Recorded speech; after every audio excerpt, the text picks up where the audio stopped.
Poezija, zopet obstaja več načinov, tukaj se je Peter Škerer odločil za dvostransko ilustracijo.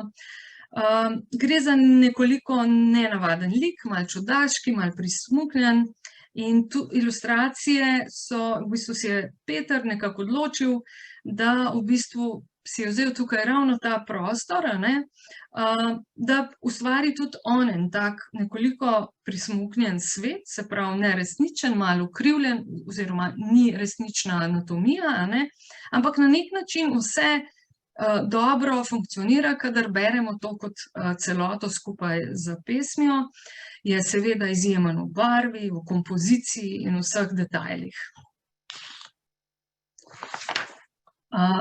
Jelka Reichman pa, tukaj bi pa izpostavila recimo to, kako v bistvu prikazati velikost, kako bi si otrok lahko predstavljal, kako velik je nosorog, tako da pač ilustriraš zraven tudi ptice in druge elemente in na ta način v bistvu vzpostaviš neko primerjavo.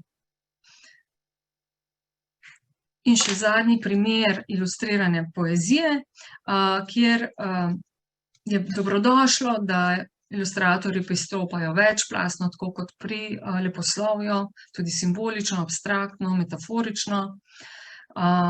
Predvsem pa, da pri poeziji opisujejo različne atmosfere oziroma ne popolnoma točno to, kar pesem, ampak da poskušajo neko občutenje pesmi zajeti. Desno zgoraj si tako lahko predstavljamo, je to zemlja, da je miš, ki gleda v luknjo, ali gledamo v nebo. Skratka, da je odprto branje, da je možno na več načinov prebrati ilustracijo.